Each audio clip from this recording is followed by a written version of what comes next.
Biker challenges waitress until he sees her tattoo and freezes. Sarah Johnson was serving tables at the Highway Diner with the efficiency of someone who knew every move by heart when the loud roar of a motorcycle broke the tranquility of the Friday morning. Her regular customers, mostly retirees who came for breakfast and conversation, looked up from their cups with curiosity mixed with annoyance. The man who pushed the glass door with unnecessary force exuded arrogance even before removing his helmet. When he finally revealed his face, Sarah saw a man about 40 years old with a well-groomed beard and defined muscles that bulged from his black sleeveless shirt. He scanned the room with his eyes as if he owned the place. "Is someone going to serve me, or do I have to wait until tomorrow?" he said loudly, not addressing anyone in particular. Mr. Harold, a 70-year-old gentleman who had been coming to the diner every day since he retired, was just placing his order when the biker approached the table. "Excuse me, Grandpa. I'm in a hurry," he said, lightly pushing the elderly man's chair and taking the table next to him. "Hey girl, come here." Sarah felt the blood rush to her face, but maintained the professional composure she had learned to use as a shield during her 15 years working there. She finished writing down Mr. Harold's order, who looked at her with an understanding smile and approached the biker. "Good morning. What would you like to order?" "I want a strong coffee and some grilled buttered toast. And don't take too long, I don't have all day," he replied without looking up from his phone. Sarah wrote down the order, her hands trembling slightly. It wasn't fear, but a mix of contained anger and emotional exhaustion that overwhelmed her whenever someone treated her as if she were invisible. "Anything else?" "That's it. And hey, don't burn the toast. In the town where I live, the waitresses know how to do their job right." Mrs. Dorothy, a lady who had been frequenting the diner for over 20 years, cleared her throat loudly and made a disapproving face. Other customers began to whisper among themselves, clearly bothered by the man's attitude. Sarah turned to go to the counter when she heard his voice again, this time lower but still audible to everyone. "Must be tough working as a waitress your whole life. I wonder if she's always been like this. Just a simple servant." The words hit Sarah like a punch in the stomach. She stopped mid-step, took a deep breath, and kept walking. She wasn't going to give him the satisfaction of seeing her react. At the counter, Marcus, the cook, had already heard everything. "Want me to kick him out, Sarah? That kind of person shouldn't even set foot in here." "Let it go, Marcus. He's just another passing idiot. He'll be gone soon and we'll never see him again." Dear listener, if you're enjoying the story, please take a moment to like and especially subscribe to the channel. It really helps us out as we're just getting started. Now, back to the story. While waiting for the order to be ready, Sarah organized some empty tables, trying to keep her mind occupied. The biker continued fiddling with his phone, completely ignoring his surroundings. It was as if everyone there were just secondary characters in his life. When she returned with the coffee and grilled buttered toast, the man finally looked up. "Finally. I thought you'd forgotten about me." "Here's your order," said Sarah, placing the plate and cup on the table carefully to avoid making noise. It was when she turned to get the sugar bowl she had forgotten that it happened. The sleeve of her white blouse, which she always wore a bit longer to cover her arm, rode up slightly as she reached for the next table. For just 2 seconds, part of a tattoo became visible. It was a detailed rose, with petals shaded in grey tones and delicate thorns that extended along her arm. It wasn't an ordinary tattoo. It had a specific, unique, almost artistic style. The biker, who was bringing the cup to his mouth, stopped completely. His expression changed from disdain to what seemed like absolute shock. The cup trembled in his hand. "Wait a minute," he murmured, almost to himself. Sarah noticed the change in his tone immediately and instinctively pulled her sleeve down, completely covering her arm. But it was too late. He had seen it. "Your tattoo," he said, now with a completely different voice. "Let me see it again." "I don't know what you're talking about," replied Sarah, taking a step back. "That rose on your arm. I saw it. Let me see it properly." The diner fell silent. All the customers stopped talking and were watching the scene unfold. Harold stood up from his chair, ready to intervene if necessary. "Miss, is everything all right?" asked the gentleman. "Everything's fine, Harold, thank you," said Sarah, but her voice came out shaky. The biker stood up from his chair and took a step toward her. Sarah backed away further until her back was against the counter. "What's your name?" he asked, now with an urgency in his voice that wasn't there before. "Sarah. Sarah Johnson." "No, your real name. Your birth name." Sarah felt her legs go weak. She held onto the counter to keep from falling. "I don't know what you're talking about. My name is Sarah Johnson. It always has been." "Elizabeth," he whispered, and the word came out like a revelation. "Elizabeth Miller." The name hit Sarah like a lightning bolt. No one had called her by that name in 15 years. She had buried Elizabeth Miller the day she ran away from home and never looked back.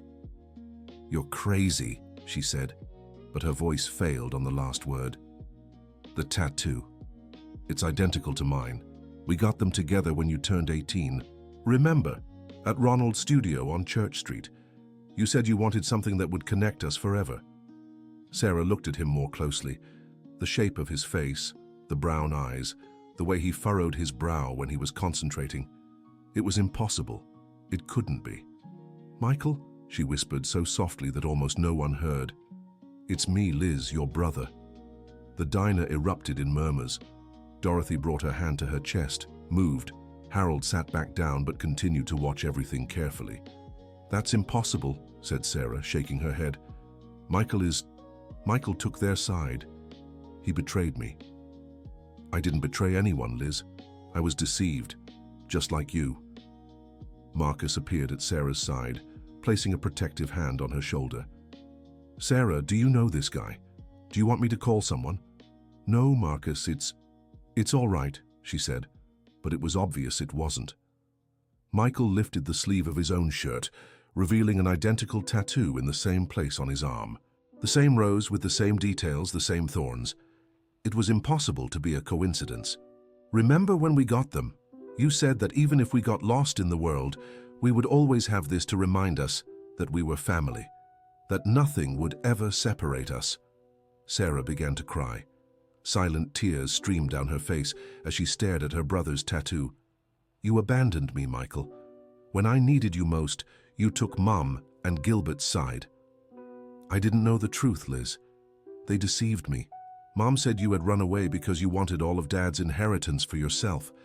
Said you were ambitious and selfish." "And you believed that?" shouted Sarah, her pain turning to anger.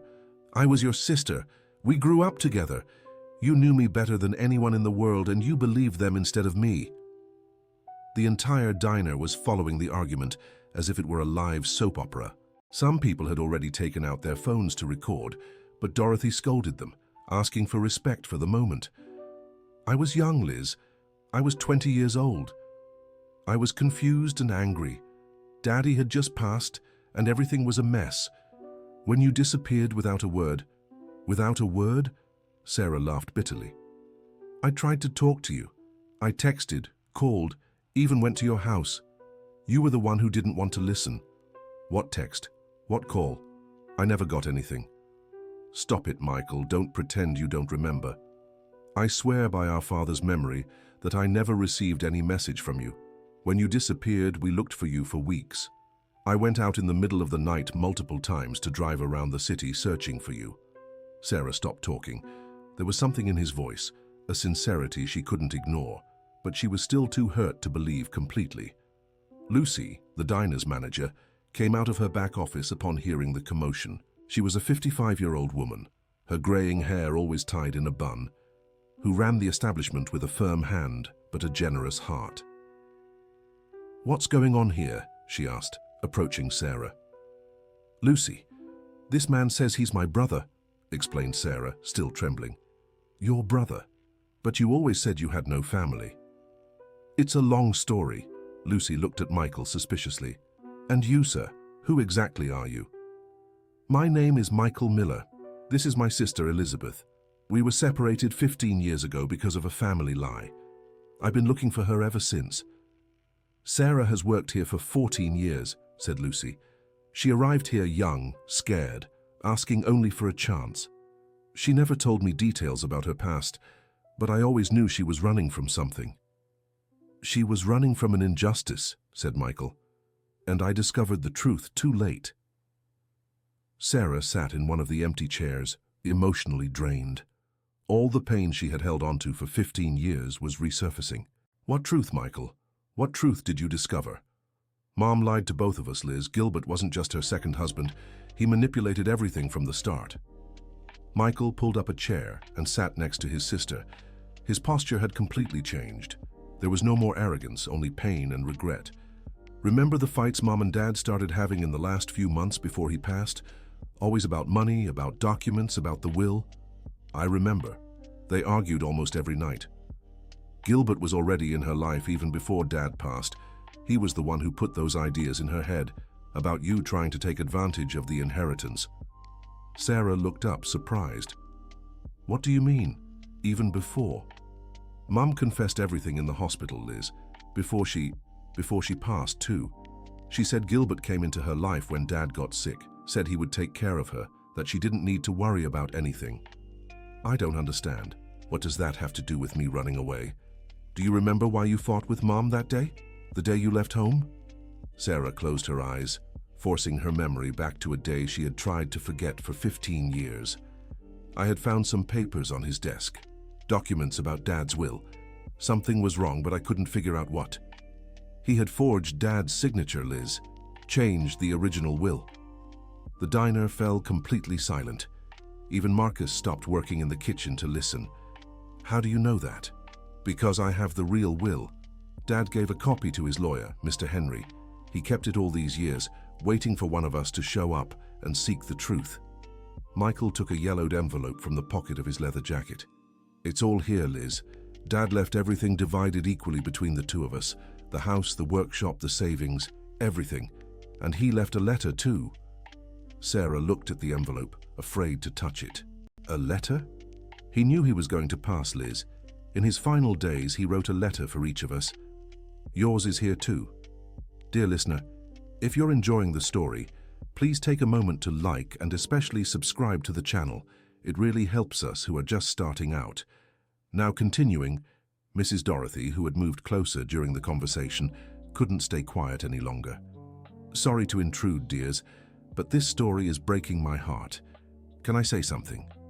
Sarah looked at the lady and nodded. I've been a volunteer at the hospital for over 20 years, my dear. I've seen many families destroyed because of inheritance and ill-intentioned people. What this young man is saying makes perfect sense. Have you seen cases like this? Several. Some people take advantage of the sick and vulnerable. They know exactly how to manipulate, how to plant doubts, how to tear families apart. Mr. Harold also moved closer. Sarah, you've known me for years. I've told you about my own children, how they fought over nonsense after my wife passed. We only reconciled when we found out a cousin had made up a bunch of lies to separate us. Sarah looked around. She was surrounded by people who had known her for over a decade, who had seen her rebuild her life from scratch, who knew her character, and they were all confirming that her brother's story made sense. Why should I believe you now, Michael, after 15 years? Because I have proof, Elizabeth. And because I lost 15 years of my life looking for you. Because I got married, had a daughter, built a life, but I always knew it was incomplete without you. You have a daughter. I do. Madison. She's 15 and always wanted to meet her aunt. I always talked about you to her, even without knowing where you were. Sarah felt a pang in her heart. A niece she never knew. A family she could have had all these years. Where is she? Outside. She came with me on the trip. She came with me. When I found out you were here, I couldn't come alone. How did you find me? By chance, I work delivering equipment to highway diners. Last week, I made a delivery down south and stopped for lunch. When I walked in, you had your back to me, serving a table. For a second, I thought I was seeing a ghost. And why didn't you talk to me right then? I tried, but you weren't working that day. The lady in the kitchen said you had the day off. I stayed in town a few days but couldn't find you. Then I had to go back to Chicago for work, and you came back today. I came back. I couldn't get you out of my head. I scheduled some deliveries in the area just as an excuse to come back. Lucy, who had followed the whole conversation, approached Sarah. Sarah, do you want to talk with him in private? I can let you go for the rest of the day. I don't know, Lucy. I'm still very confused. Elizabeth, said Michael. I know you're hurt. I know 15 years is a long time, but Mom regretted it. Before she passed, she told me the whole truth and asked me to find you and ask for forgiveness. Mom passed 2 years ago. Cancer. In her final days, she only talked about you. Said she had made the biggest mistake of her life. Sarah began to cry again. She had spent 15 years angry at her mother, and now she found out she had regretted it. She suffered a lot, Elizabeth. Gilbert abandoned her as soon as she got sick, took everything he could and disappeared. She spent her last months alone with only me taking care of her. And where is Gilbert now? Nobody knows. Disappeared with everything. Sold the house, Dad's workshop, took all the savings and vanished. Left Mom with nothing. So you lost everything too? We did. I had to start over from scratch. That's when I started looking for you in earnest. I knew if we got back together, we could try to recover what was ours. Madison, the oldest cook at the diner, approached the group. She was a woman in her 60s who had become Sarah's confidant over the years. Sarah, can I speak with you for a moment? They stepped a few paces away from the others. What do you make of all this, Madison? Look, dear, I've known you a long time. I've seen you through hard times, comforted you when you cried without explaining why. I always knew there was a big story behind your silence. And now? Now I see a man who seems to be telling the truth.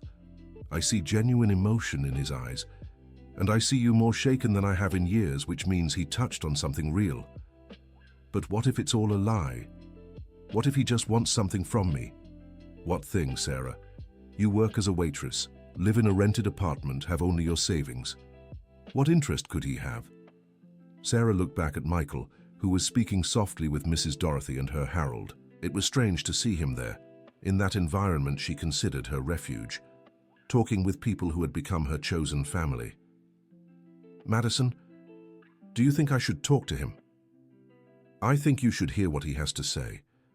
You don't need to decide anything today, but listening never hurt anyone. Sarah returned to the group. Michael, you said you have a daughter out there. I do. Want to meet her? I think so. Michael smiled for the first time since arriving at the diner. Madison, he shouted toward the door, come here. The door opened and in walked a 15-year-old teenager with long brown hair and the same eyes as her father. She looked around the diner with curiosity and a bit of nervousness. Dad, did you manage to talk to her? I did. Madison, this is your Aunt Elizabeth. Liz, this is my daughter Madison. The girl looked at Sarah with shining eyes. Wow, you look just like the old photos Dad has. I always wanted to meet you. Old photos? Dad has several photos of you. There's one where you're together on the day you got the tattoos. You look really happy. Sarah felt her heart tighten. Michael had kept photos of her all these years. You talked about me to her? Always, replied Michael. Madison knows our whole story, at least the part I knew to be true. Aunt Liz, said Madison, using the nickname Michael always used, Dad always said that when he found you, our family would be complete. The girl's simplicity and sincerity touched Sarah deeply. It was impossible not to see the resemblance to Michael as a teenager, the same spontaneity she remembered from her brother when they were younger. Madison, would you like to sit down? Can I get you something to eat? Could we have a berry smoothie? I love berry smoothies. Sarah smiled. It was the first real smile since Michael had arrived. Of course. And you, Michael? Just coffee. But a real coffee now, in peace. While Sarah went to get the order, Madison sat next to her father. Dad, she seems sad. She has reasons to be sad, daughter. We lost a lot of time. But now you've found each other. Isn't that what matters? From the counter, Sarah overheard the conversation and felt her eyes fill with tears again. The girl had a simple wisdom that cut through all the complexity of the situation. When she returned with the berry smoothie and coffee, Michael took the envelope out of his pocket again. Liz, do you want to read Dad's letter? Sarah looked at the envelope with fear. I don't know if I'm ready. You don't need to read it now. But it's yours. It always was. What did he write in yours? He said he loved me, that he was proud of me, and that the most important thing he could leave was family. He told me to always take care of you and Mom, and you didn't. I tried to take care of Mum, but I failed you, and that has haunted me all these years. Madison looked between her father and her aunt, sensing the tension. Aunt Liz, can I tell you something? Of course. Dad was never truly happy. I always knew that. He smiled, played with me, showed me affection, but there was always a sadness deep in his eyes. My mum always said it was because he missed you. Your mum? My parents separated when I was 10, explained Michael. It wasn't because of a fight. Amanda simply said she couldn't compete with a ghost. A ghost? You, Liz. She said I would never be able to be completely happy until I resolved things with you. Sarah felt guilty for a moment, but then remembered it hadn't been her choice to leave the family. And now? Are you still married? No, but we maintain a good relationship because of Madison. Amanda even encouraged me to keep looking for you. She seems like a good person. Yeah, and she always said that if I found you, our daughter would have gained an aunt. Madison clapped her hands, excited. It's true, I always wanted to have more family. It's just me and Dad, and Mom, of course. But she has her own parents and several siblings. I only had you two, but I didn't know you. The girl's genuine joy was slowly melting Sarah's defenses. Madison, tell me something about your dad. What do you want to know? Is he a good father? The best. He never misses a school meeting, always remembers my birthdays, taught me how to ride a motorcycle, makes the best pancakes in the world. Motorcycle? He taught you to ride a motorcycle? He did, but only in a closed-off area with all the safety gear. He's super protective. Sarah looked at Michael with surprise. You became a biker. After I lost my job at the shop, I started working in deliveries. I bought a bike and gradually started to like it. Now I work for myself. And Madison rides with you? Sometimes, on short trips, she loves the road. It's true, said Madison. We've seen all of Brazil on our trips. Dad always stops at interesting places to show me. And it was on one of those trips that he saw me here? Yes. He came home saying he'd seen a woman who looked a lot like you. He was very strange for a few days, thoughtful. Then he decided to come back. Lucy approached the group again. Sarah, can I talk to you for a moment? They moved away once more.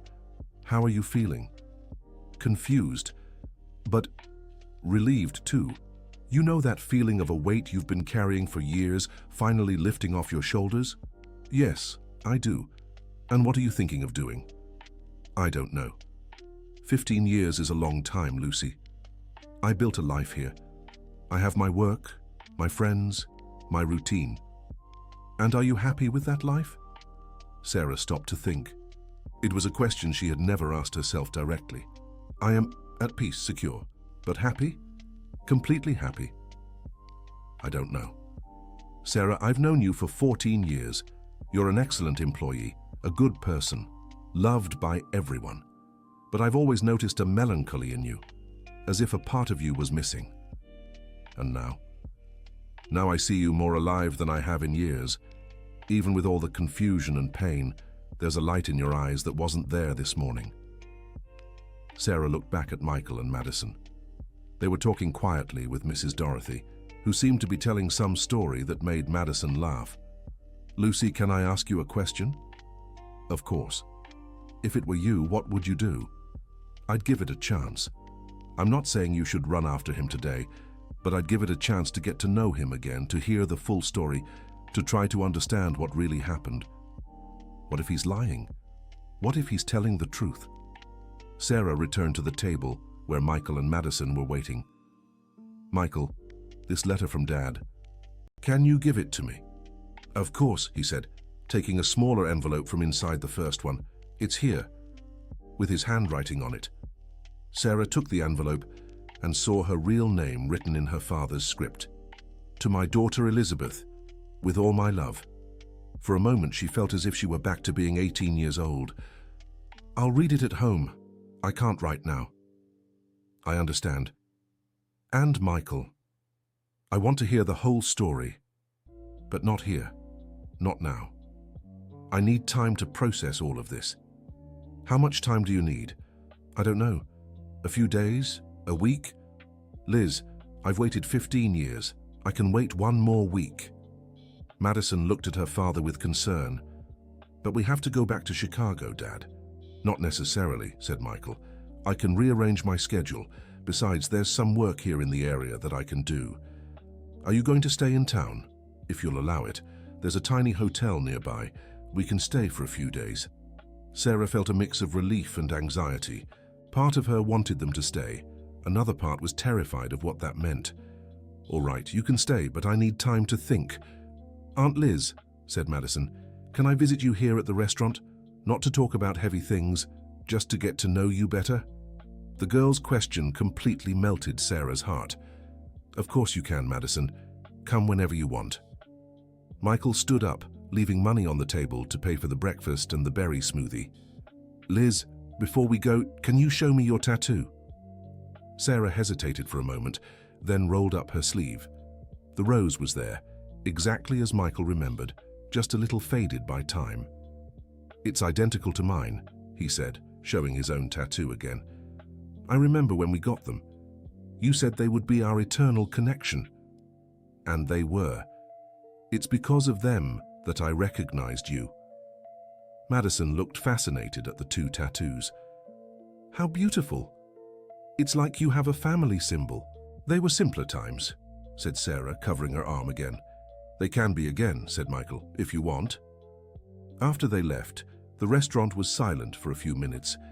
All the customers had watched the scene and now looked at Sarah with curiosity and compassion.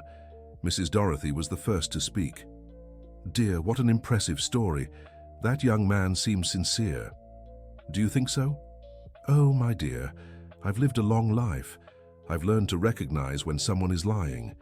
That young man was telling the truth. The eyes don't lie, and his eyes were full of pain and regret, Mr. Harold agreed.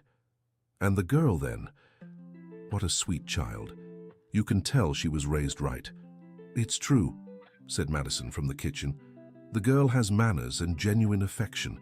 That says a lot about the father. Lucy sat down next to Sarah. How are you? I don't know. It's like someone turned my life upside down in 15 minutes. But it's not a bad feeling, is it?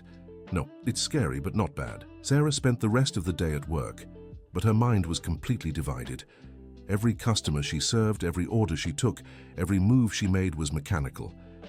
Her thoughts were stuck on the conversation with Michael and the letter she carried in her pocket. Dear listener, if you're enjoying the story, please take a moment to like and especially subscribe to the channel. It really helps us who are just starting out. Now, continuing. When she got home that night, Sarah lived in a simple two-bedroom apartment in an old building downtown. It wasn't luxurious, but it was hers. She had built a modest but dignified life there. She sat in the living room armchair with the letter in her hands. For half an hour, she just looked at the envelope without the courage to open it. Finally, with trembling hands, she carefully tore open the side. My dear Elizabeth, if you are reading this letter, it means I have already passed on, and that you and Michael have found each other again. I hope you have managed to overcome the difficulties I know will come after my passing. My daughter, I want you to know that you have been the joy of my life since the day you were born.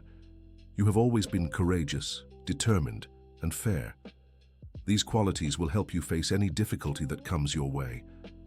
I know your mother is going through a hard time and that there are tensions in the family. I also know there are people who might try to take advantage of our pain.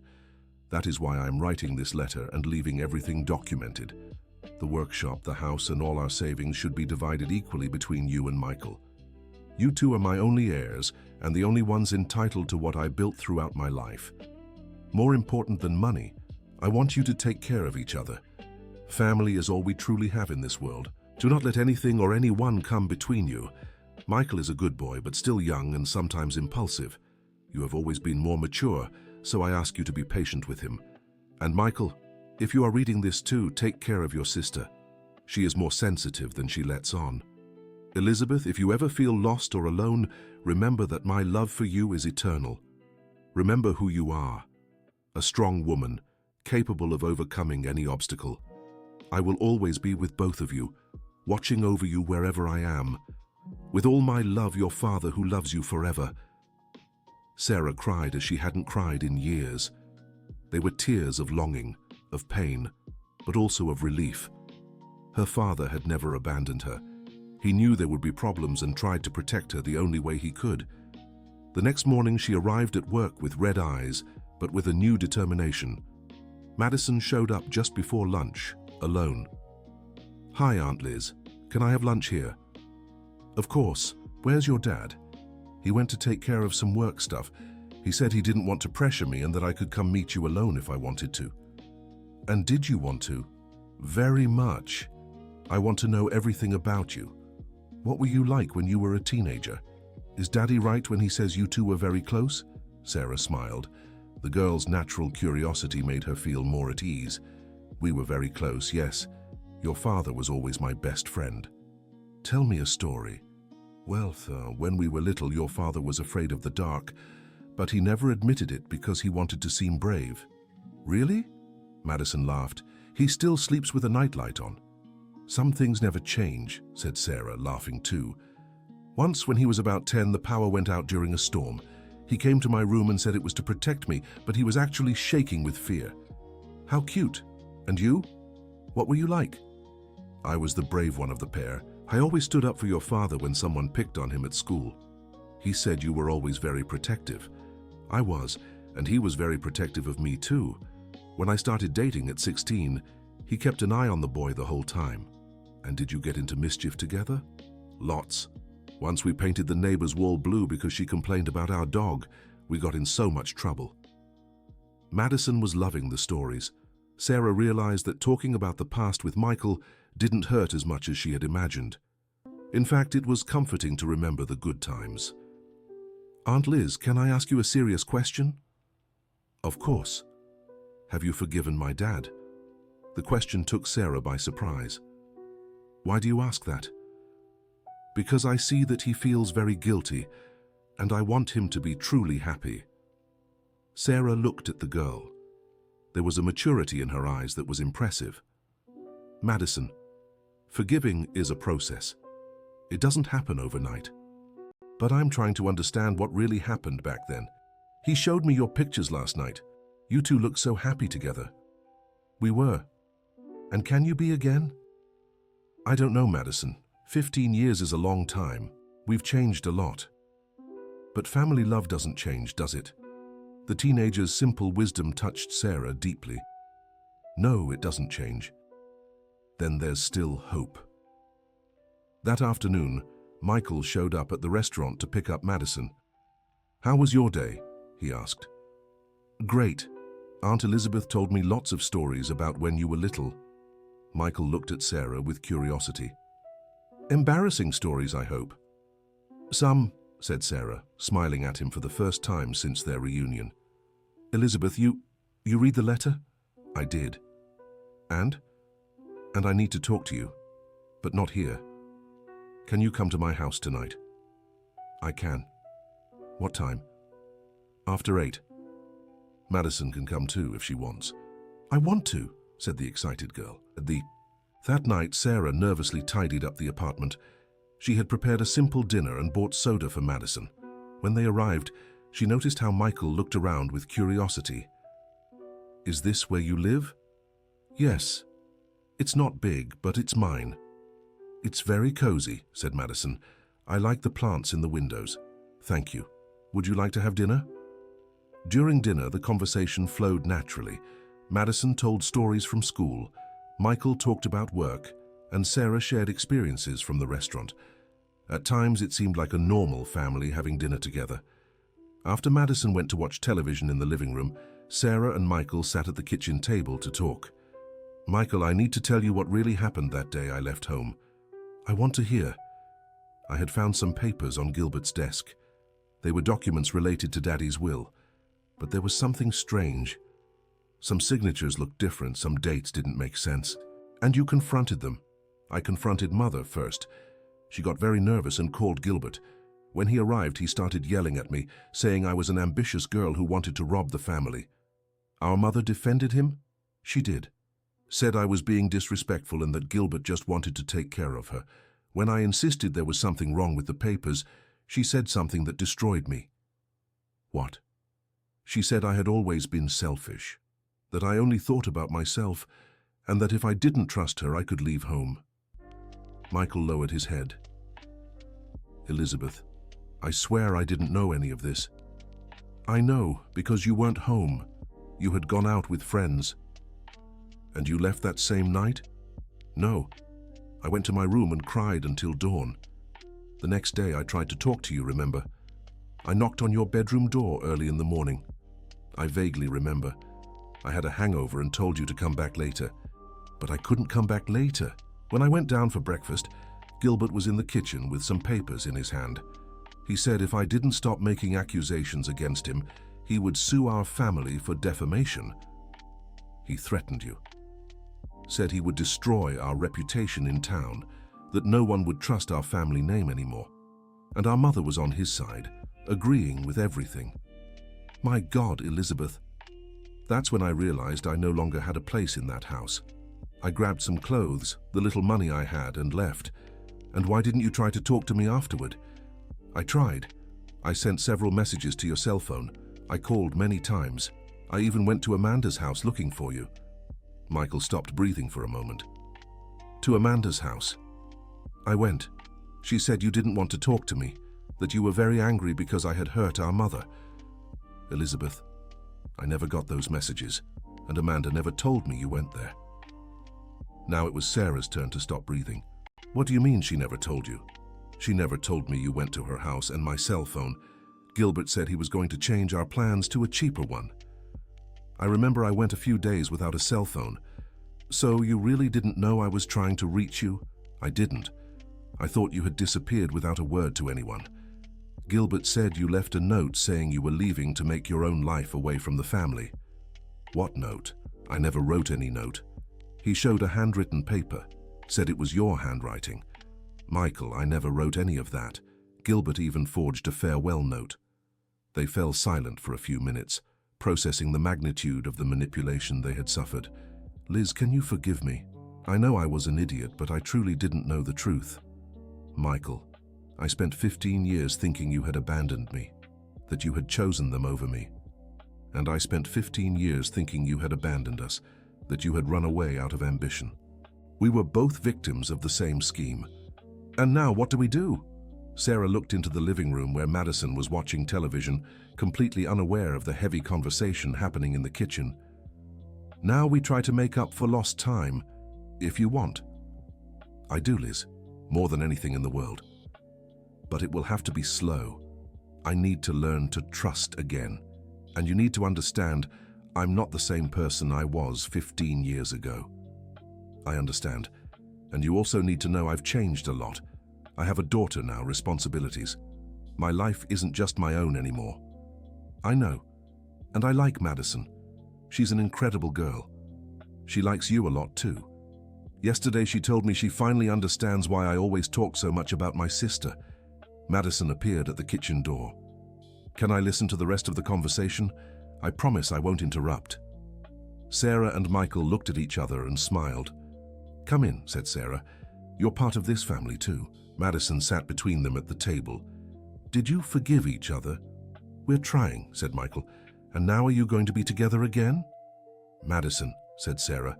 Things are more complicated when you grow up, but yes, we're going to try to be a family again. That's great, I always wanted a bigger family.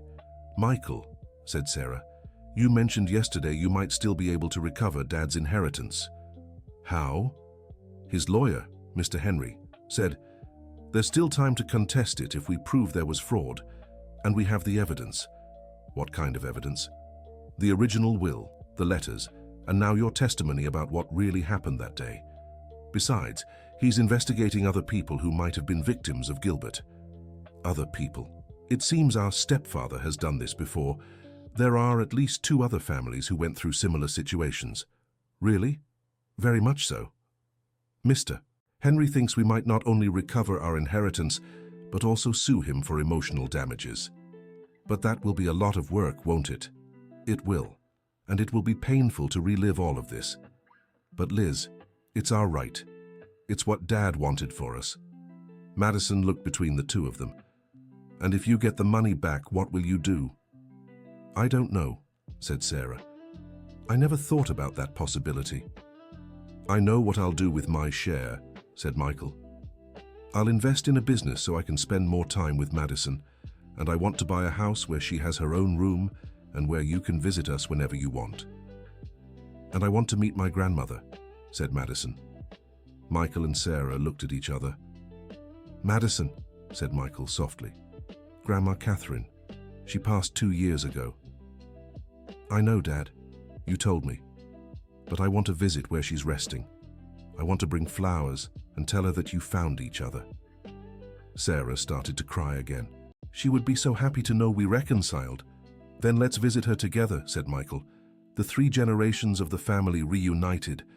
Michael, there's something I need to tell you. What? I could never have a serious relationship all these years. I could never fully trust anyone after what happened. Liz, no, let me finish. I built a life here, but I always knew it was incomplete. I always felt like something was missing. Now I know what it was. What? It was you. It was our family. It was knowing I had people in the world who truly loved me. Michael reached his hand across the table, and Sarah took it. We'll get that back, Liz, I promise. But I have one condition. What? I won't leave my life here. These people at the diner have become my family too. If we're going to truly reconcile, you need to understand that my life is here now. I understand. And I'm not asking you to change your life, I'm just asking you to include us in it. That I can do. Madison clapped her hands. Yay, so can I come spend my vacations here? Can I learn to work at the diner? I've always wanted to learn how to cook. Of course you can, said Sarah, laughing. Madison, can you help me with something? What? I want to surprise your father. What kind of surprise? Sarah got up and went to the bedroom. She came back with a dusty shoebox. What's that? Asked Michael. They're things I kept from our childhood. Photos, letters, some keepsakes. She opened the box and took out a photo of the 2 of them on the day they got their tattoos. They were smiling, hugging, with their arms bandaged. I have that same photo, said Michael, emotional. I know, and I have this one too. She showed a photo of the 3 of them, Michael, her, and their father, on his last birthday. My God, I didn't know you had kept that. I kept everything, Michael. Even when I was angry, even when I was hurt, I couldn't throw away anything that reminded me of you. Why?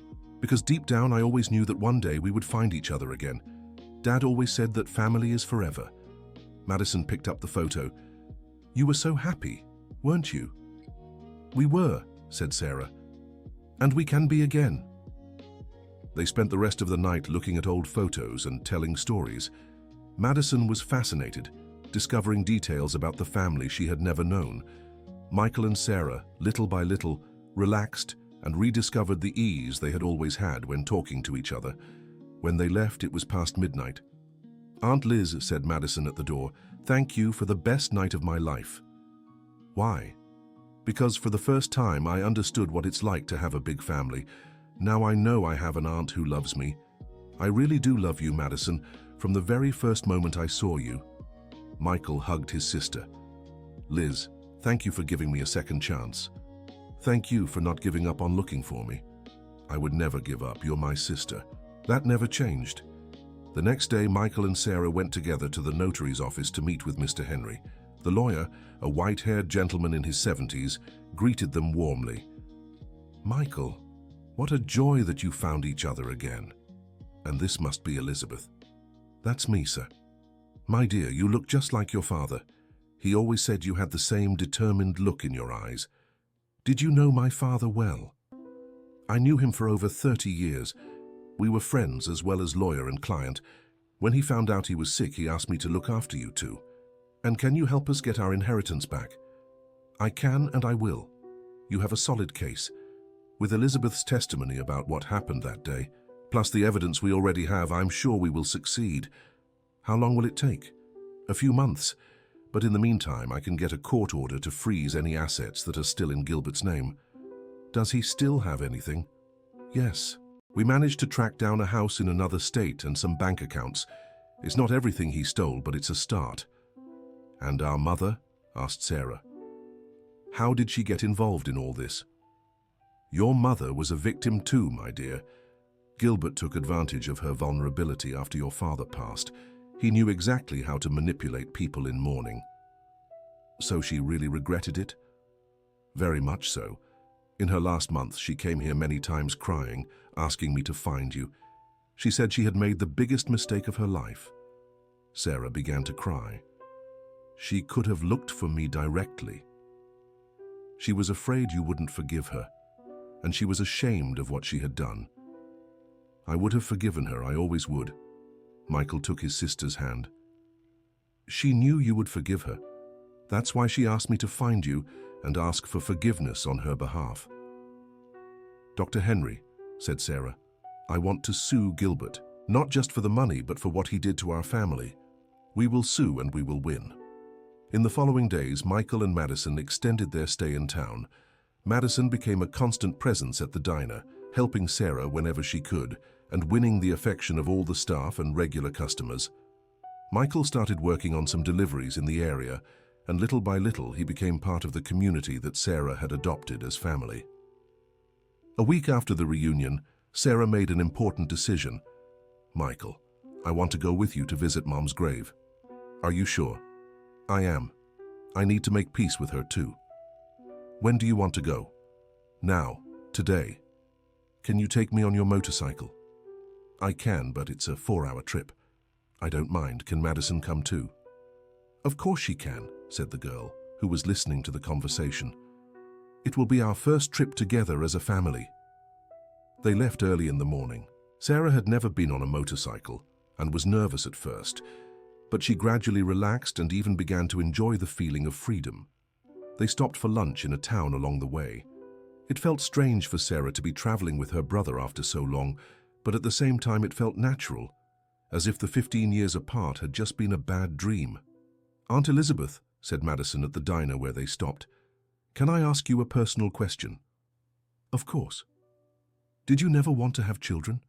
The question caught Sarah off guard. "I did, but I never found the right person, and after a while I started to think that maybe it just wasn't meant to be." "And now? Do you still want to?" "Madison, I already have a daughter." "You do?" "I have you." Madison smiled from ear to ear and hugged her aunt.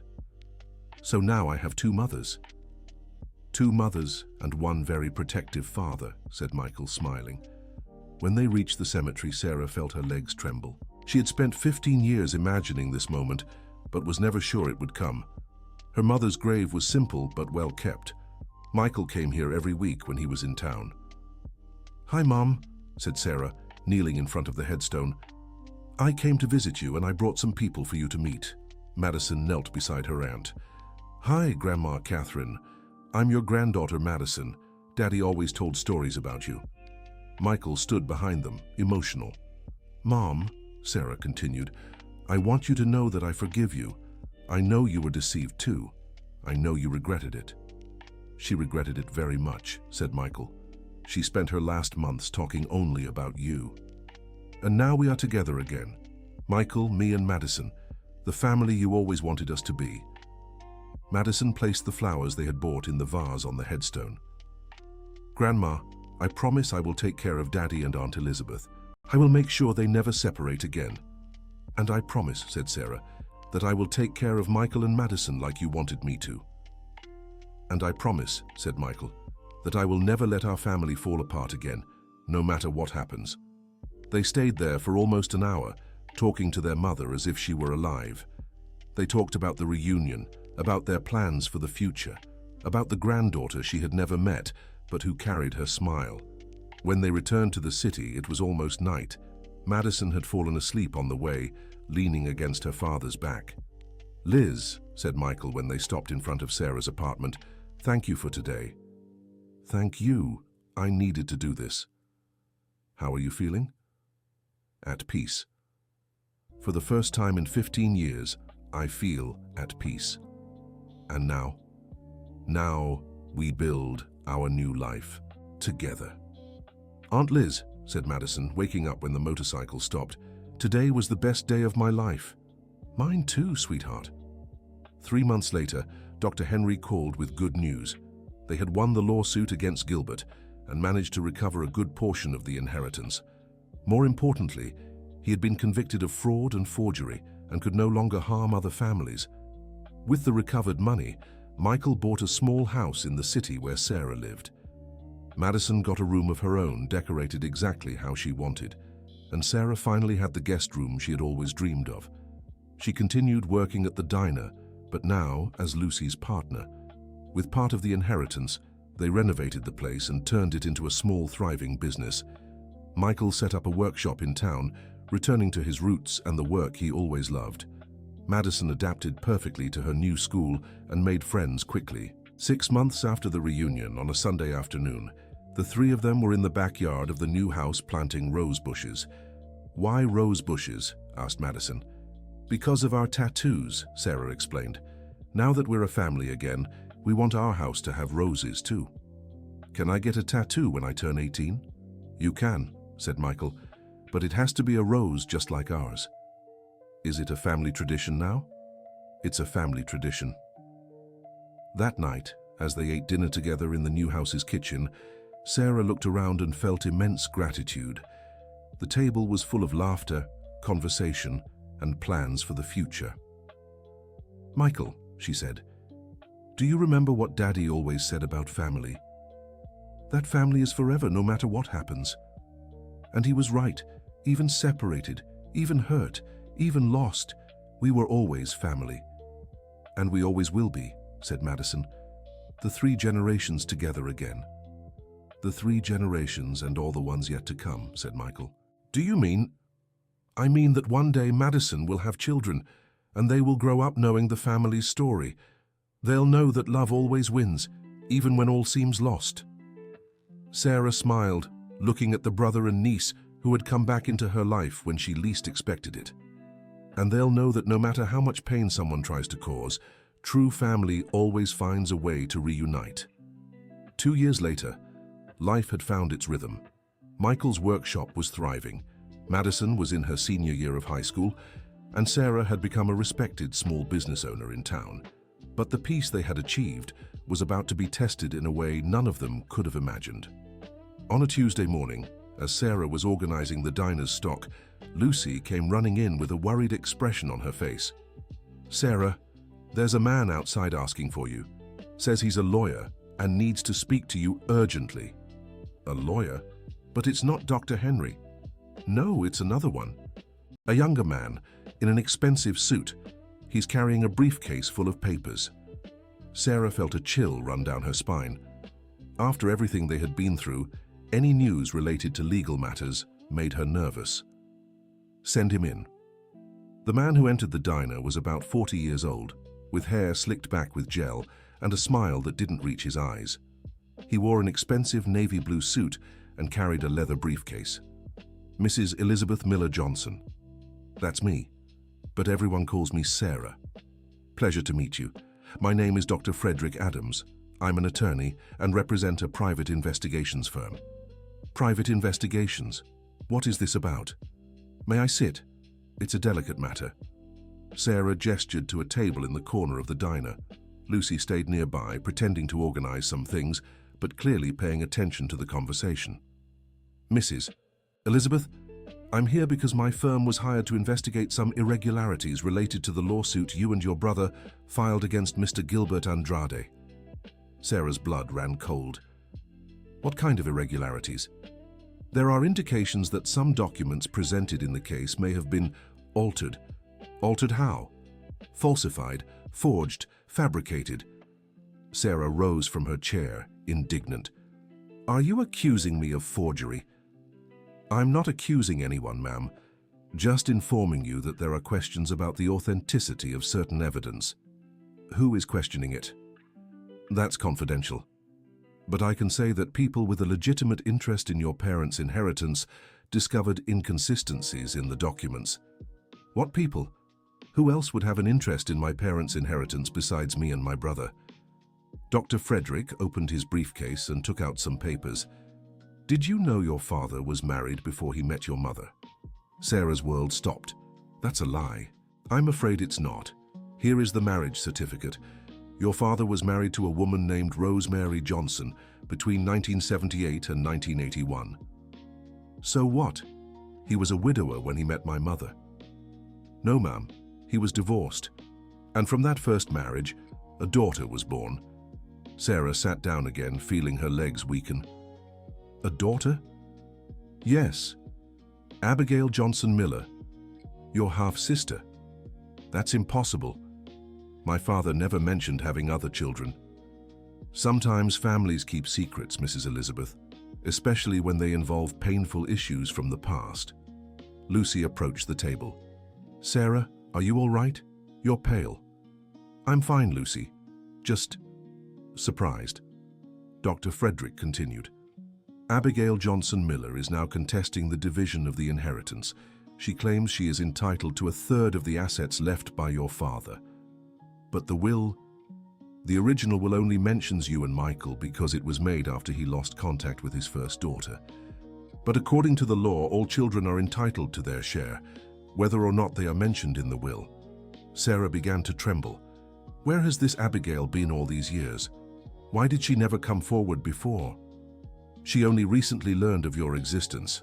After the lawsuit against Gilbert was reported in the papers, she hired a private investigator to find her father's family. And now what does she want exactly? She wants the inheritance to be redistributed among the 3 legitimate children, 1/3 for each. Does that mean we will have to return some of the money? Most likely, yes, unless you reach a friendly agreement. Sarah was stunned. After everything they had been through, after finally managing to recover what was rightfully theirs, now an unknown half-sister appeared wanting a share.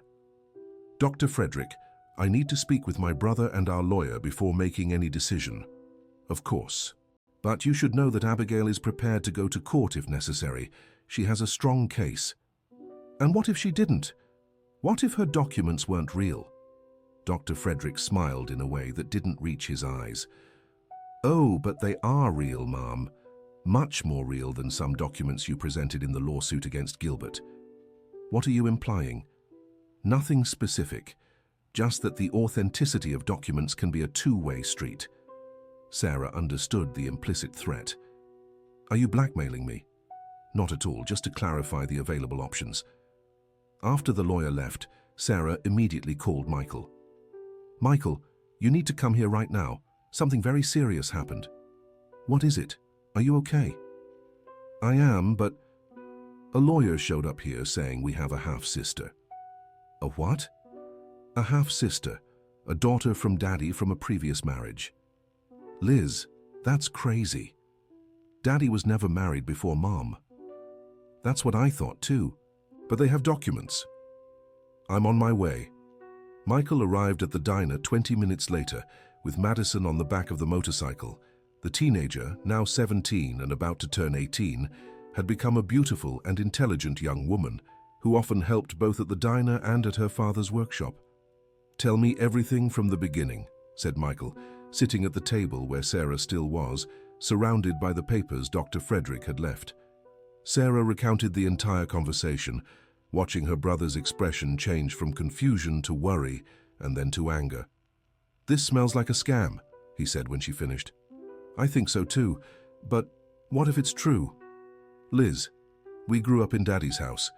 We knew every corner of that house. If he had a daughter from a previous marriage, there would be photos, documents, something. Unless he hid it on purpose. Madison, who had remained silent during the entire conversation, finally spoke. Dad, remember Grandpa's chest that you brought home when you cleaned out Grandma Catherine's house? I remember. Why? Did you open it? Michael and Sarah looked at each other. Actually, no, said Michael. It was locked and we couldn't find the key. It ended up staying in the house's storage. Maybe the answer is in there, said Madison. You're right, said Sarah. Let's go home and get that chest. They closed the diner early and went to Michael's house. The chest was indeed in the storage, covered by a tarp. It was an old wooden chest with metal locks that were already rusty. We're going to have to break it open, said Michael. Wait, said Madison. Let me try something. The girl took a bobby pin and began fiddling with the lock with a skill that surprised the two adults. "Madison, where did you learn that?" asked Sarah. "YouTube," she replied, focused. "It's easier than it looks." A few minutes later, they heard the click of the lock opening. "I did it!" They opened the chest carefully. It was full of old papers, yellowed photos, and some personal items of their father. "My God," whispered Sarah, picking up a photo of her father when he was young, wearing a military uniform. "He never told us he served in the army," said Michael. "There's more stuff here," said Madison, sifting through the papers. They found birth certificates, diplomas, old letters, and at the bottom of the chest, a sealed envelope with the word "important" written in capital letters. "What could be in here?" asked Sarah, carefully opening the envelope. Inside were several documents: a marriage certificate, a divorce certificate, a birth certificate, and a handwritten letter. "Michael, it's true," said Sarah, reading the documents. "Daddy really was married before Mom." "And he has a daughter named Abigail," confirmed Michael, looking at the birth certificate. "But look at the date," said Madison, pointing to the document. "She was born in 1980. That means she's over 40 now." "And look at the letter," said Sarah, beginning to read. "It's from Daddy. If someone is reading this letter, it means I have passed on, and you have found this chest. There are things in my life that I never told anyone, not Catherine, not Elizabeth and Michael. When I was young, I married Rosemary. We were very young and immature. We had a daughter, Abigail, but the marriage didn't work out. Rosemary took the girl and disappeared. For years I tried to find them, but I never could. When I met Catherine and you were born, I decided to keep this secret. I was afraid this would complicate our family. Catherine knew I had been married before, but she didn't know about Abigail's existence. If Abigail ever shows up, I want you to know she's as much your child as you are siblings. She has a right to my love and everything I've built in my life. But be careful of people who might pretend to be her. Always ask for proof. Always be suspicious of those who only show up for money. If the real Abigail appears, you'll recognize her. She has a heart-shaped birthmark on her left wrist, just like the one I have on my shoulder. Take care of each other, and always love one another. Dad." The three remained silent for several minutes. "So she really exists," said Michael. "She does. But is the woman who showed up really her?" "There's a way to find out," said Madison. "The birthmark." "But how will we see her birthmark without making it seem like we're suspicious?" "Leave it to me," said Madison. "I have a plan." The next day, Madison showed up at Dr. Frederick's office, pretending to be a journalism student doing a story on family reunification. "Dr. Frederick, I'd like to interview your client, Abigail. It's such a touching story. A daughter finding her siblings after so long." "Well, I don't know if she'll want to give an interview. It's just an informal chat. I can meet her anywhere she prefers." Dr. Frederick called Abigail, and after a few minutes of conversation, scheduled a meeting for that same afternoon at a city cafe. Madison arrived at the cafe promptly, carrying a notebook and pretending to be an inexperienced reporter. Abigail was sitting at a corner table, a woman who looked older than her actual age, with faded blonde hair and flashy clothes. "Hi, you must be Madison," said Abigail, standing up to greet her. "That's me. Thank you so much for agreeing to talk to me." They sat down and Madison began asking questions about Abigail's story. The woman recounted details that seemed memorized, as if she were repeating a rehearsed script. "Abigail, can I ask you a more personal question?" "Of course." "How do you feel knowing you have siblings? It must be exciting to discover you're not alone in the world." "Oh, it's very exciting indeed. I've always dreamed of finding my family." "And do you have any memories of your father?" "Few. I was very young when my mother left him." "But you must have some similar physical traits, right? Some family mark?" Abigail seemed uncomfortable for a moment. "What do you mean?" "Oh, you know how it is. Sometimes families have similar signs, birthmarks." "Oh yes, of course, I have the same eye color as him." Madison excused herself to go to the bathroom, and when she returned, she accidentally spilled water on the table, making Abigail jump and push up her blouse sleeves to dry her arms. Madison saw clearly There was no birthmark on Abigail's left wrist. "Sorry, I'm so clumsy," said Madison, helping to clean up. "It's all right. No harm done." Madison finished the interview and ran out of the cafe to tell her father and aunt what she had discovered. "She doesn't have the birthmark," she announced, arriving breathless at the restaurant where Sarah and Michael were waiting for her. "Are you sure?" "Absolutely. I saw both of her wrists. There's no mark at all." "Then she's not our sister," said Michael. "She's not. She's a con artist. But how did she get the documents from Dad's first marriage?" "Good question," said Sarah. "We'll have to find out." They decided to hire a private investigator to find out who the woman pretending to be Abigail really was. The investigator, an experienced man named Charles, got the information in less than a week. "The woman's name really is Abigail," explained Charles, showing photos and documents. "But her real last name is Smith, not Johnson Miller. She's an expert in inheritance scams." "What do you mean?" "She researches obituaries, looks for families that have had recent inheritance proceedings, and then invents false family ties. She's done this at least 4 times in the last 5 years." "And how did she get the documents from my father's first marriage?" "She has an accomplice who works in record offices. They forge old documents, altering names and dates. It's very hard to detect without a detailed forensic analysis." "And the lawyer?" "Dr. Frederick is part of the scheme. They split the money obtained from the scams. So what do we do now?" "Now you go to the police and report the attempted fraud. With the evidence we have, they'll be arrested." Michael and Sarah went to the police station and filed a report. 2 days later, fake Ashley and Dr. Frederick were caught red-handed trying to pull the same scam on another family in the area, but the story wasn't over yet. A week after the scammers' arrest, Sarah received an unexpected phone call at the restaurant. "Hello, Home Flavor Restaurant. Hi, are you Elizabeth Miller?" "I am. Who's speaking?" "My name is Abigail, Abigail Johnson Miller. I think I'm your sister." Sarah almost dropped the phone. "What?" "I saw the news in the paper about that woman who pretended to be me, about her trying to trick you by saying she was John Miller's daughter. And you are?" "I am. I'm the daughter of John Miller and Rosemary Johnson. I was born in 1980 and spent my whole life looking for my father." Sarah sat down, feeling her legs go weak again. "Where are you?" "In Chicago, but I can come there. I need to talk with you." How do I know you're the real one? We just went through a scam." "I understand your suspicion, but I have the birthmark, the heart-shaped mark on my left wrist." Sarah froze. Only they knew about the birthmark. The information hadn't been disclosed to the press. "Can you come here today?" "I can. I'll take the first bus." Sarah immediately called Michael, who arrived at the restaurant within minutes. "Michael, a woman called saying she's our sister, the real one." "Another scammer?" "I don't know, but she knew about the birthmark." "My God, what now?" "Now we wait for her to arrive and we find out the truth." Abigail arrived in the late afternoon. She was a simple woman in her 40s, with brown hair tied in a bun and modest clothes. She had none of the flashiness of the scammer they had met. When she entered the restaurant, Sarah and Michael felt a shiver. There was something familiar about her face, something that reminded them of their father. "Are you Elizabeth and Michael?" "We are," said Sarah. "And you are?"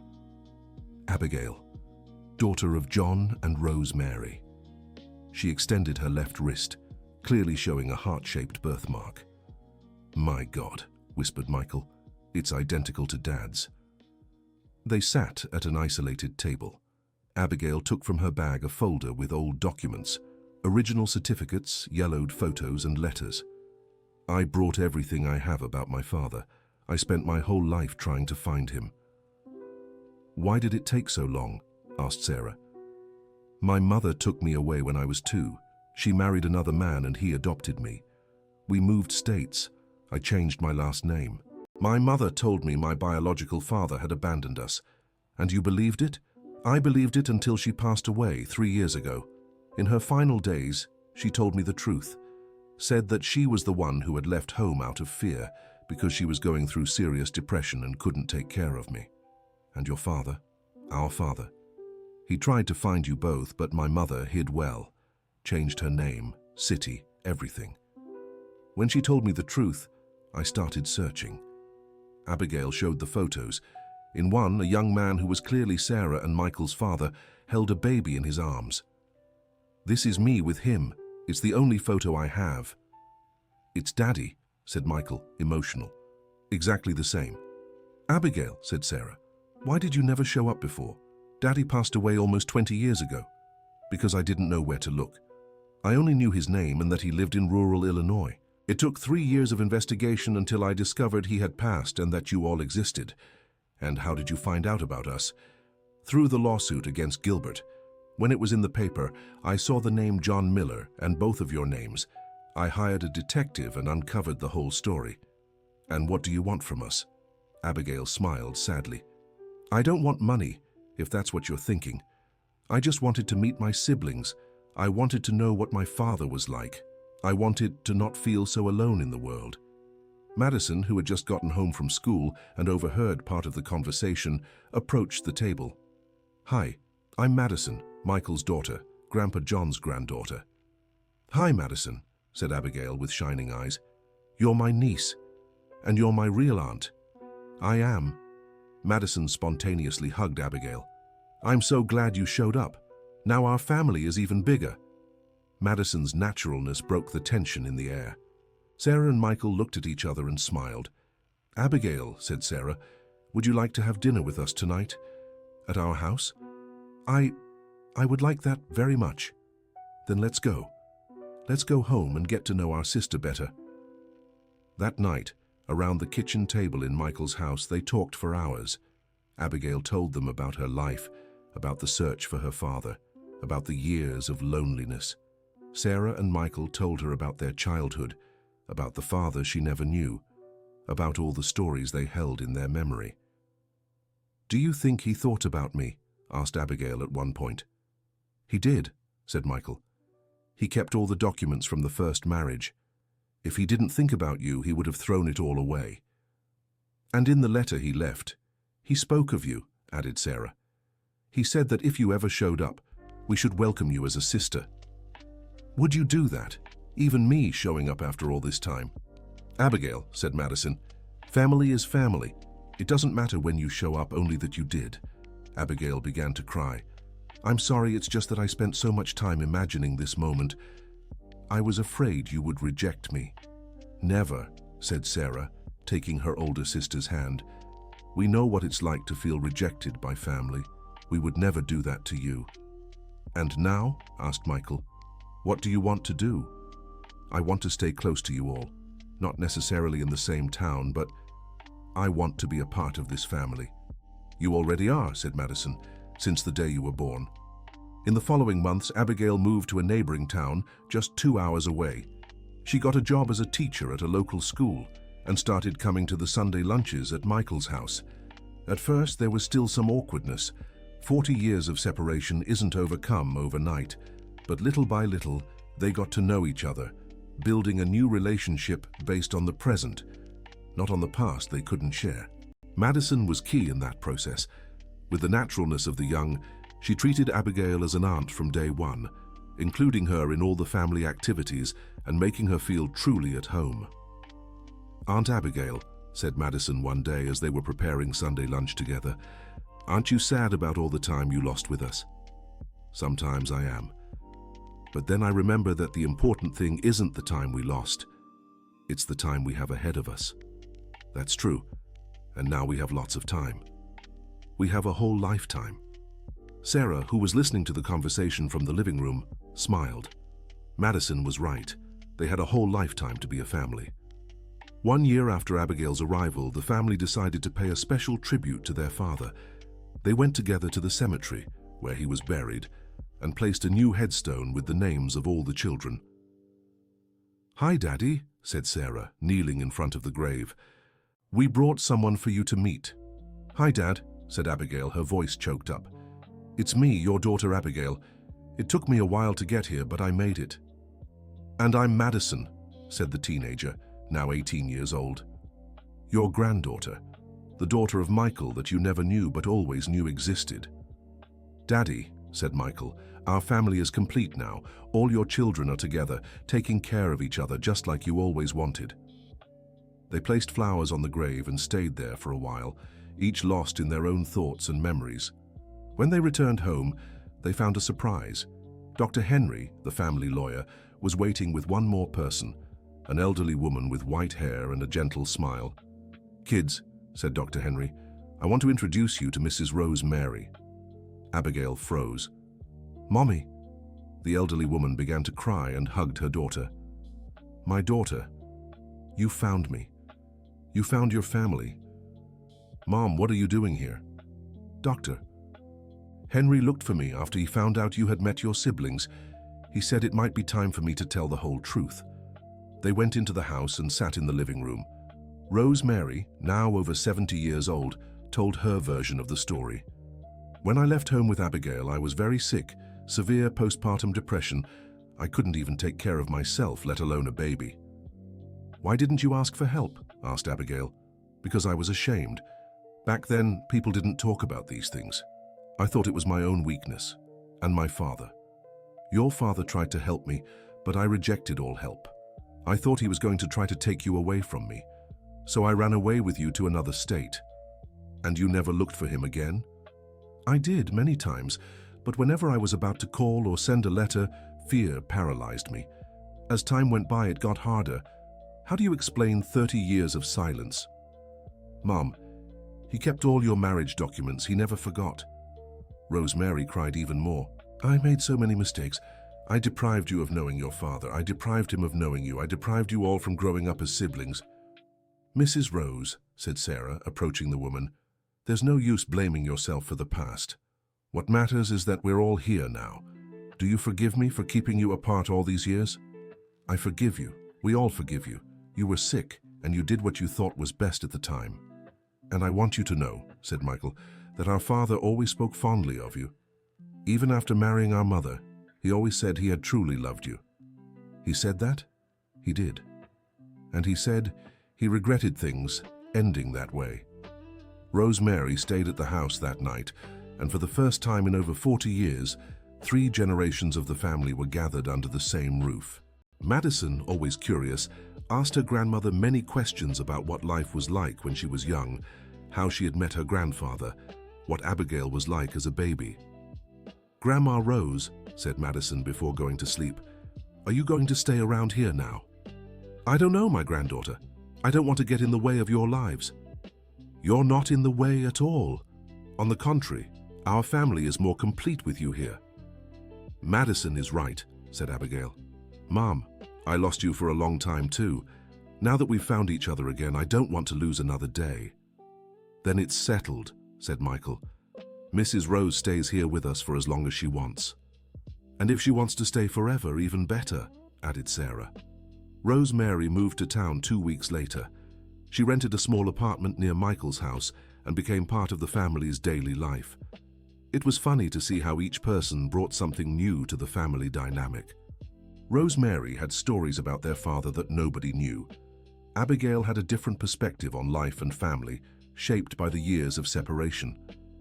Madison continued to be the link that united all generations with her joy and spontaneity. And at the center of it all, Sarah and Michael, who had gone through their own journey of separation and reunion, now served as pillars of the new family configuration. 2 years after Rose Mary's arrival, the family had found its new balance. Sarah's restaurant was thriving, Michael's workshop had expanded, Madison had started veterinary school, Abigail had become a beloved teacher at her school, and Rose Mary dedicated herself to volunteer activities in the community. But life still had one more surprise in store for them. Madison came home on a spring day with a strange expression on her face. "Dad, Aunt Sarah, I need to tell you something." "What is it?" asked Michael, worried. "I'm dating someone." Michael and Sarah looked at each other and smiled. "Is that all?" said Sarah. "We thought it was something serious." "It is serious," said Madison, "very serious. I want you to meet him." "Of course we want to meet him," said Michael. "What's his name?" "Peter. Peter Henry Smith." "Smith?" asked Abigail, who had just arrived. "Is he related to that investigator who uncovered the fake Abigail scam?" "He's his son," said Madison excitedly. "Charles Smith is Peter's father."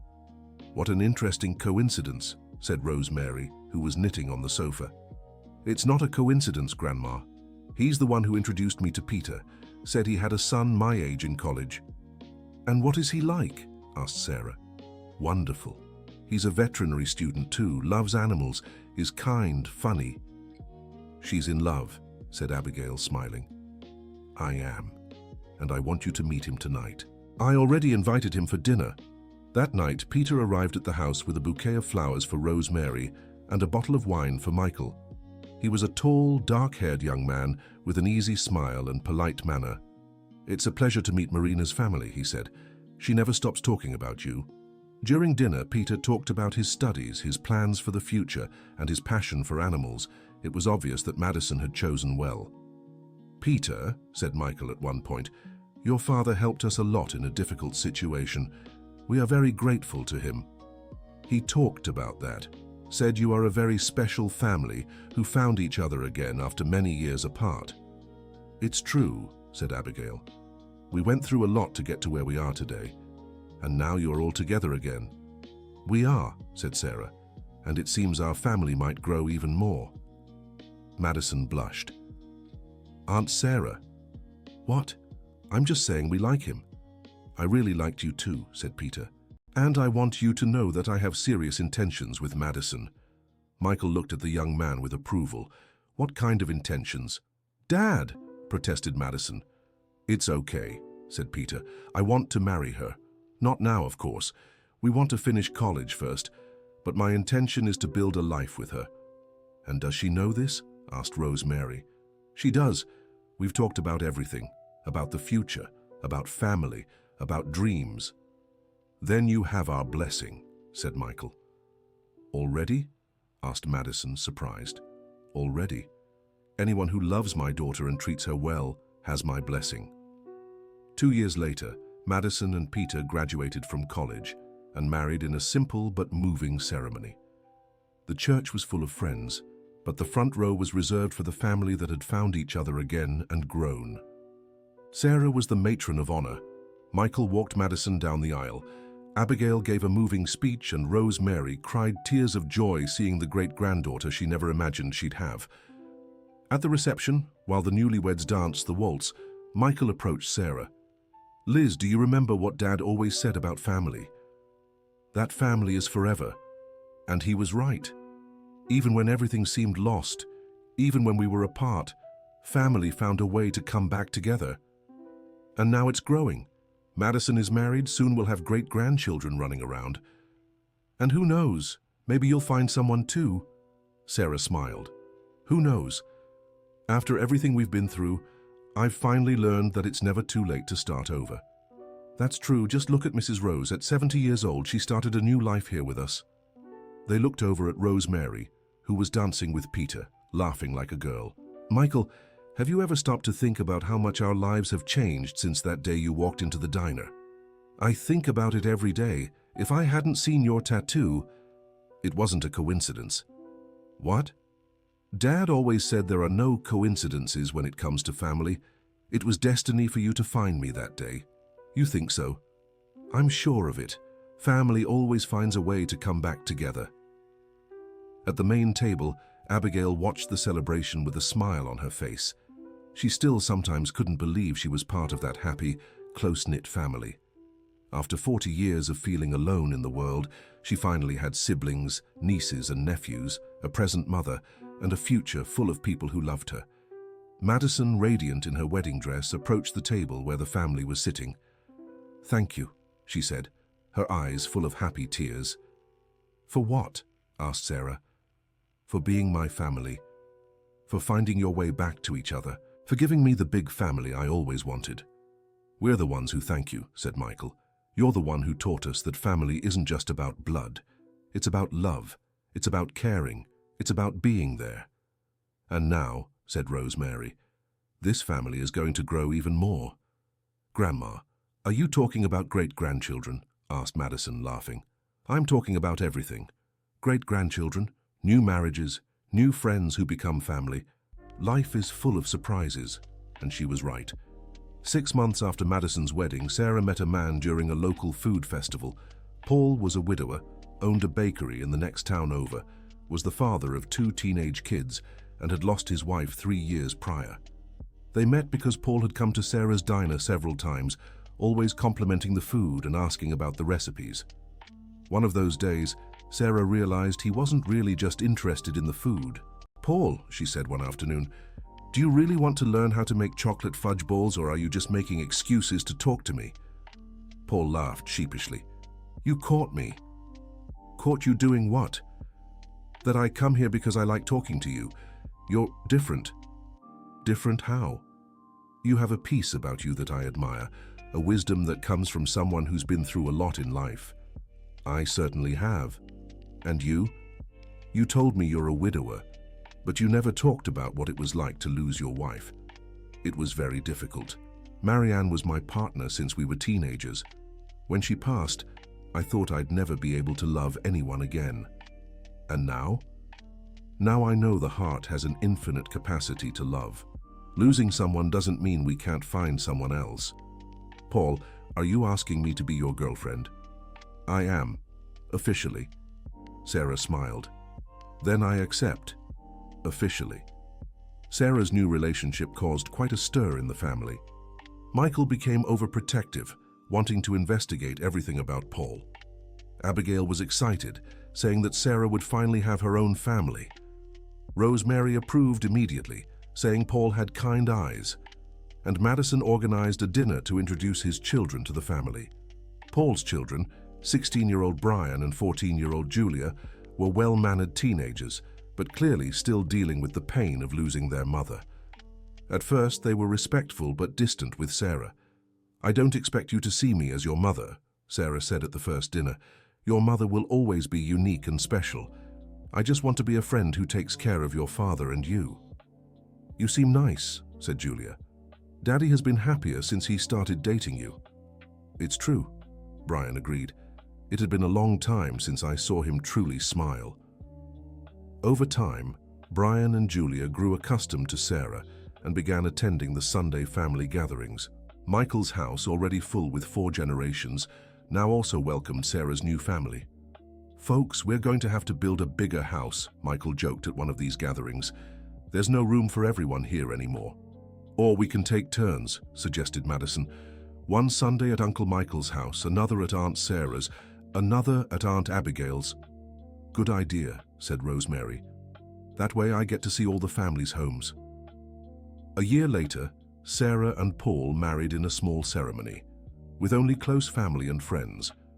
Brian and Julia carried the rings, symbolizing their complete acceptance of the union. Michael gave a speech at the reception, talking about second chances and how life always surprises us when we least expect it. "A few years ago," he said, "my sister Sarah was alone, working at a restaurant, thinking life had passed her by. Today she is here, married to a man who loves her, a mother to 2 wonderful teenagers, surrounded by a family that adores her. And a few years ago," he continued, "I was lost, desperately searching for my missing sister. Today I am here, seeing my daughter married and happy, meeting sisters I never dreamed existed, watching our family grow in ways I never imagined." Life has taught us that it's never too late to start over, never too late to forgive, never too late to love. And most importantly, family always finds a way to come together, no matter how much time passes or how much pain happens along the way. In the audience, Madison cried with emotion, holding Peter's hand. Abigail hugged Rosemary, both moved. Brian and Julia smiled, seeing their father happy again. And at the center of it all, Sarah and Paul, 2 people who had experienced loss and pain, but found in each other the chance to build a new love story. 2 years after Sarah's wedding, Madison gave the family the best news possible. She was pregnant. "We're having a baby," she announced at a Sunday lunch, showing the ultrasound. The house erupted in shouts of joy. Michael cried with emotion, thinking he was going to be a grandfather. Sarah and Abigail immediately started planning the layette. Rosemary said she would finally get to meet a great-great-grandson. Paul and his children were moved, seeing the family's happiness. And Peter smiled proudly, knowing he was going to be a father. How many months? Asked Rosemary. 3 months. It's a boy, said Madison. A boy, said Michael. The family's first grandson. What will you name him? Asked Abigail. Madison and Peter looked at each other, smiling. John, said Peter. In honor of the grandpa he will never know, but who was responsible for this entire family existing. There wasn't a dry eye in the room. Daddy would be so happy, said Sarah. He is happy, corrected Rosemary. He's watching everything from above. Little John was born on a summer morning, healthy and beautiful. When Michael held his grandson for the first time, he felt an emotion he couldn't describe. Hello, John, he whispered. You are the first of the new generation of the Miller family. There are many people here who love you. And there are many stories to tell him, said Sarah, watching her brother with the baby. We'll tell him all of them, said Abigail. The story of Grandpa John, the story of how we got lost and found each other again, the story of how a family can survive anything. And we'll teach him, said Madison, that family isn't perfect, but it's eternal. That sometimes people hurt each other, drift apart, get lost, but that true love always finds a way back. Rosemary, now almost 80 years old, came closer to see her great-grandson. May I hold him? Of course, Grandma. She carefully took the baby and gently rocked him. John, my little grandson, you were born into a very special family. A family that got lost and found each other, that went through pain and joy, that grew and transformed. Tell him, Grandma, said Madison. One day, continued Rosemary, you'll understand that family isn't just the people you were born with. It's also the people who choose to stay with you, who care for you, who love you, even when you make mistakes. Like Aunt Sarah, who raised me even though I wasn't her biological daughter, said Madison. Like Uncle Paul and cousins Brian and Julia, who adopted us as family, said Michael. Like Grandma Rose, who came back into our lives after 40 years, said Abigail. And like you, said Peter, looking at the family around him, who will grow up knowing that family is the most important thing in the world. 10 years had passed since that fateful day when Michael walked into the diner and saw Sarah's tattoo. The family had grown and transformed in ways none of them could have imagined. Michael, now a grandfather to 3 grandchildren, John had gained 2 little sisters, Anna and Sophia, had expanded the auto shop and become a respected businessman in the region. Sarah and Paul had turned the diner into a chain of 3 establishments. Brian graduated with a business degree and helped manage the businesses. Julia became a head chef and created new dishes for the menu. Abigail had become the principal of the school where she worked and was considered one of the best educators in the region. She never married, but said she had a family too big to miss having anyone else. Rosemary, at 85 years old, was still active and participated in all family activities. She had become the official matriarch of the family, the one everyone turned to when they needed advice. Madison and Peter were dedicated parents and remained as in love as on the first day. They had opened a veterinary clinic together and were known in the region for the affection with which they treated animals, and at the center of it all, the 3 children. John, 10 years old, Anna, 8, and Sophia, 6. They grew up hearing the family stories, knowing they were part of something special, a family that had overcome all difficulties through love. On a Sunday afternoon, while the whole family was gathered in the backyard of Michael's house, now renovated and expanded to accommodate everyone, John asked a question that touched everyone's heart. Grandpa Michael, why did you all separate back then? Michael looked at Sarah and smiled. Because people sometimes make wrong choices, John. Sometimes they believe lies, sometimes they let pride speak louder than love. But you found each other again. We did. Because true love is stronger than anything. And now you'll never be apart again. Never again, said Sarah. Because now we know that family is the most precious thing we have. Anna, always curious, asked, Aunt Abigail, weren't you sad about being alone for so long? I was. But you know what I learned? That it's no use being sad about the time we lost. The important thing is to make the most of the time we have ahead of us. Sophia, the youngest, who was playing with her dolls, looked up and said, I love our family. We love you too, said Rosemary, hugging her great-granddaughter. Grandma B, said Sophia, using the affectionate nickname she had invented for Rosemary.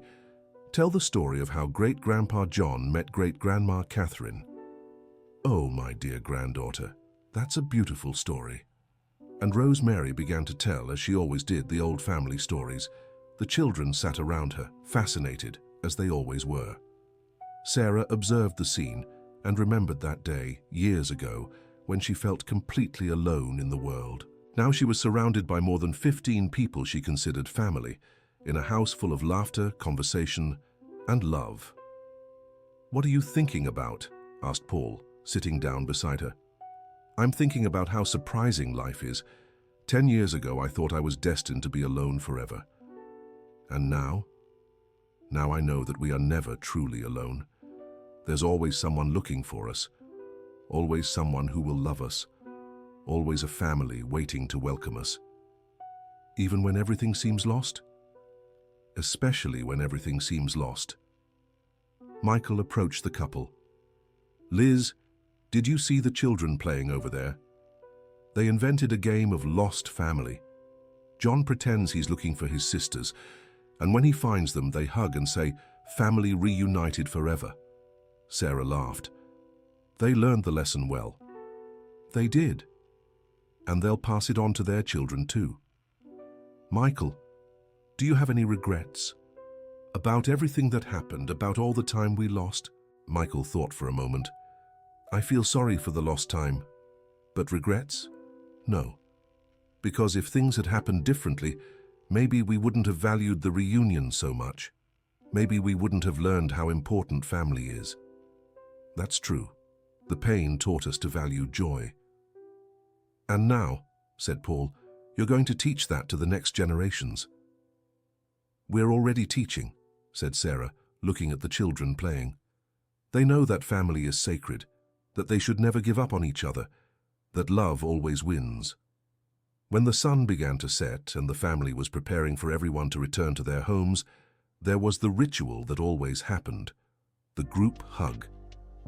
All 15 people gathered in the middle of the backyard, forming a large circle arm in arm. "Let's say our family prayer," said Rosemary, as she always did. "Thank you," everyone said together, "for having found each other, for being together, for being a family. May nothing ever separate us again. May love always be stronger than any difficulty. Miller family forever," shouted the children. "Forever," everyone responded. And there, in that backyard, under the starry sky of rural Illinois, a family that had been lost and found again, that had grown and transformed, that had gone through pain and joy, celebrated what they had most precious, each other. The rose tattoo that had once almost been forgotten, that had caused so much suffering when it reminded them of the separation, was now a symbol of eternal union. Michael and Sarah had tattooed identical roses on the children's arms. Not real tattoos, of course, but drawings made with special ink that lasted a few weeks. "One day," said John, looking at the drawing on his arm, "I'm going to get a rose tattoo just like yours." "One day," said Michael, "when you turn 18, if you still want to, we'll go with you." "Me too," said Anna. "Me too," said Sophia. "Then in a few years," said Madison, "we'll have a whole generation of the family with rose tattoos." "The mark of the Miller family," said Abigail. "The mark of love that never dies," said Rosemary. "The mark that family is forever," concluded Sarah. That night, when everyone had left and the house was quiet, Michael and Sarah sat on the porch, as they usually did after family gatherings. "Elizabeth, do you remember what I said that first day when we met again?" "What?" "That our family was going to be complete." "I remember. I was wrong." "Why?" "Because our family will never be complete. It will always be growing, always changing, always renewing itself." "That's true. And that's beautiful, isn't it? It's the most beautiful thing in the world."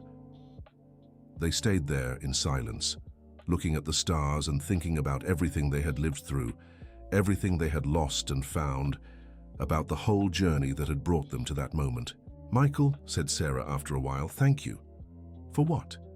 "For never giving up on looking for me, for walking into that diner that day, for recognizing my tattoo, for insisting on talking to me even when I was resisting.